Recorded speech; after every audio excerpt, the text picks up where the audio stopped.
months after a Court of Appeal ruling removed him as a federal lawmaker representing Adamawa North. Senator Elisha Abo has sent a strongly worded letter to President Bola Tinubu and the National Judicial Council, NJC, to stop the elevation of Supreme Court nominee Justice Chioma Nwosu Iheme, the lead judge in the verdict that sacked him as senator, including that of his cousin brother, Honorable Rufai Jingi, as a member of the House of Representatives representing Meha, Mubi North, Mubi South Federal Constituency. He's alleging that she engaged in trading justice for favors and that the elevation could be a compensation for her actions.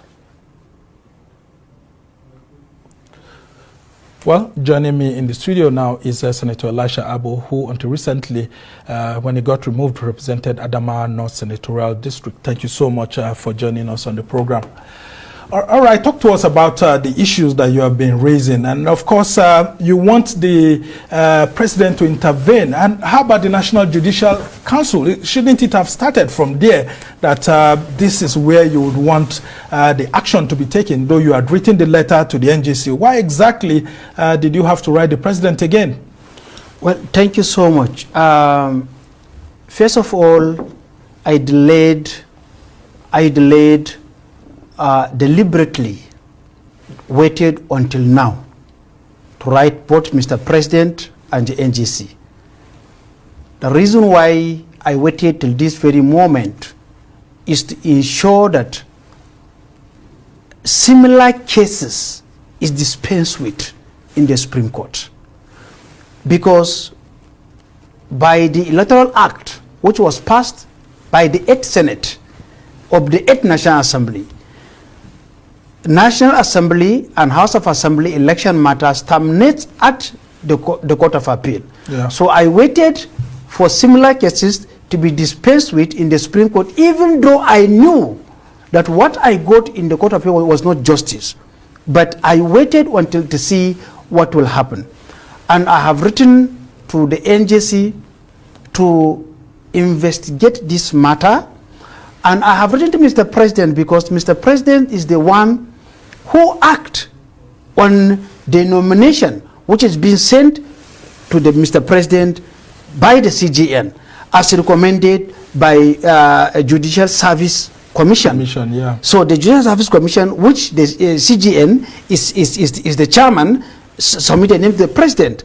So what happened was that while we were on our holidays on 23rd December, National Assembly, the Senate, just did a 25-minute screening and passed them while Nigerians were on holiday. But it is not too late. Yeah, but why didn't you file a petition against her during the screening there at the National Assembly? I mean, your colleagues are there. It should have started from that point because people are saying that it looks like you're late to the party. No, I'm not late to the party. We have had people that we are screened in the National Assembly, but they were screened, they were passed, but they were not sworn in. For example, we screened a lady to head this agency in what do you call it, humanitarian ministry. She was screened, passed, but she was not sworn in. I'm not late to the party.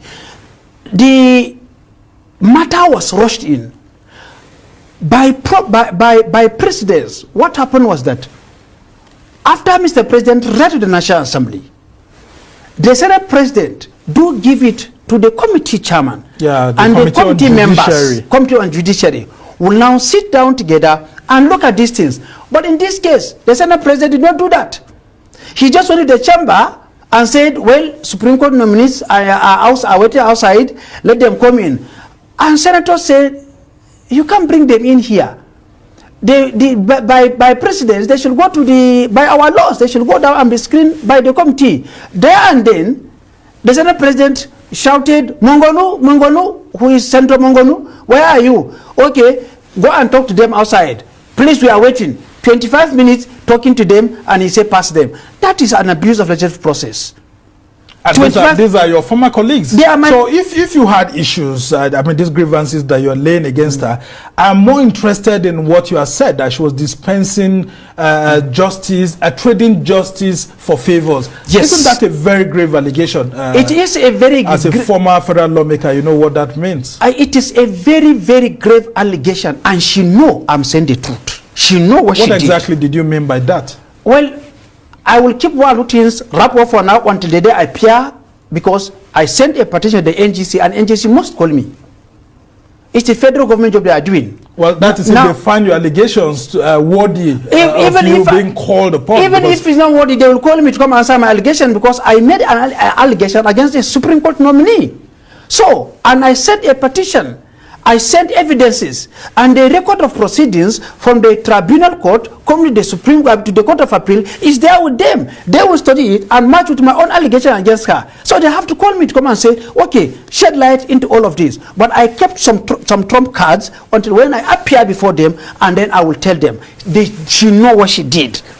They know this, the Court of Appeal staff, a civil servant, who acted as a go-between between people from Adama who brought money to Abuja and negotiated it. Now let's go into the merit of the matter itself. Yeah, I mean, you talked about similar cases too that the Supreme Court handled, yes, which is similar to yours, and which is it's based on that premise that you were writing to now, both the NGC and the president. Yes, sir. Now this is the petition, sir. Yes. This is the petition. This is the petition, and came originally received. I just removed them from the way it was clipped from the court. I just took them. So this is the petition. The petition, two grounds. Ground one was that my election should be voided because non-compliance with Electoral Act and corrupt practices. That is ground one. Yeah. Ground two, non-nominated or not elected with valid vote cast. My lawyer now sent on preliminary objection, which is technical. And he said, by law and by precedents, by rulings in the Supreme Court, which include 3 elections in reverse, you cannot lump up corrupt practices, and which is a criminal offense, yeah, and non-compliance with the Electoral Act, which is a civil matter, and lump them together in the same ground. This is the rule of the Supreme Court, because the burden of proof is not the same. So you have to throw away this case. The lawyer to the petitioner stood up in the court and said, based on this, we made a mistake. I am therefore withdrawing that ground one. Okay, the first ground was withdrawn. The first ground was withdrawn. Okay. Curiously, Justice Chioma used that same ground one, restored it in the Court of Appeal. After it was withdrawn by the lawyer itself, he did not ask for it to be reinstated, though. She reinstated it at the Court of Appeal and used it to base her judgment. And this is contained in the court's proceedings. Page 553 of the record of proceedings. I'm not illiterate. Page 553 captured in the record of proceedings, and he said, I am withdrawing, and it's there before her. Well, and it's a very strong allegation, actually. And she now reinstated it, but without him asking. That is number one. Number two, 253 polling units, all where I won, was cancelled. Very quickly, as we try to round off. Mr. Sambo, this election was cancelled. This election was cancelled. All right. The reason why that election was cancelled was because the person here, he wanted to write in figure, but he wrote in word. So he now cancelled that word, and he wrote in figure. She said, they cancelled this result. And in this result, I got 162 here, and the person got 68. This result was cancelled. Now, this election result, here I got 75 here. Do you know why she cancelled this election? Was because political party that did not participate in the election, they left the space vacant. They didn't write 0 for them. Yeah, I mean, it's very visible there. So she said, why didn't you write 0 for them? So they cancelled election because they didn't write 0 for a political party that did not participate. Now, all right, Senator, very quickly, because we are running out of time. And a lot of users, the whole of my ward was cancelled. Now, she is rewriting Electoral Act and any guidelines by that her judgment. Okay, that's your allegation, actually. It's not allegation, it's a fact, it's in her judgment. 3. 188 polling units out of the 253 where she alleged cancellation, there was no cancellation. No cancellation. Is it the judge that actually alleged the cancellation, or you're saying that those who brought the case against you? No, the people who brought the case against me, they say cancellation, cancellation. Now, 2 out of the 253 polling units that was asked that they should cancel it, 8 of them, they did not send in one paper, yet they say there's cancellation. Bring the paper, ECFA, no paper, still cancelled. All right, now I just want, because I don't have enough time now, I just want to hear what exactly you want President Tinubu to do, or even the NGC in this instance. Because, I mean, you can't be reinstated based on what the law says. No. All those appeals end at the Court of Appeal, and there's a judgment against you. So what exactly has made you to come out against this Supreme Court nominee? I am not asking for review of my case. So what exactly do you want? I believe in the law. We made that law.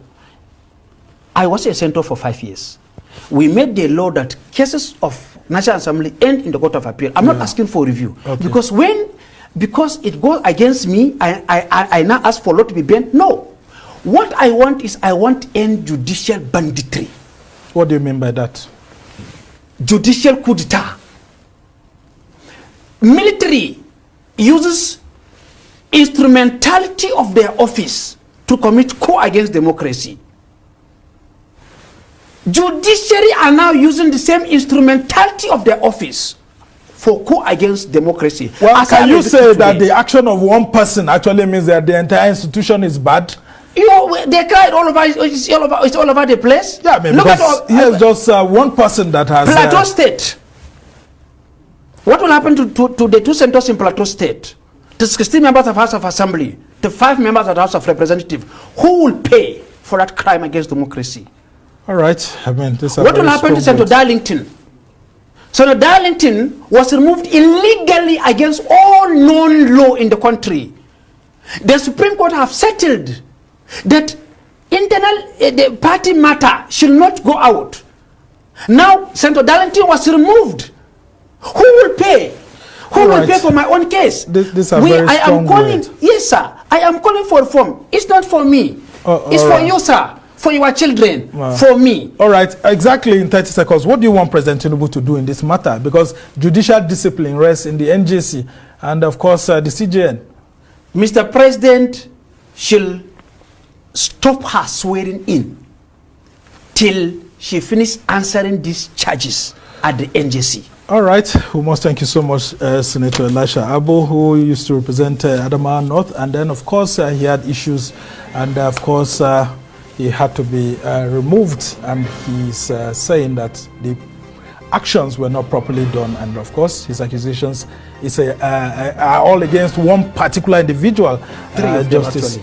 Oh, 3 of them. Yes, one to the NJC, one to the NJC, one letter to the NJC, and one to Mr. President. All right, I'm saying that the persons who you're accusing actually is just one person. Yes, to Mr. President. But you wrote 3 petitions. Actually. Yes, 2 petitions. Okay. The one I sent to the NJC against the 3. One to the President against 1. We must thank you so much, Senator, for helping us to clarify all the issues.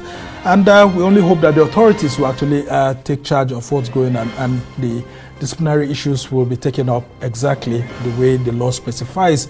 And of course, that power actually lies with the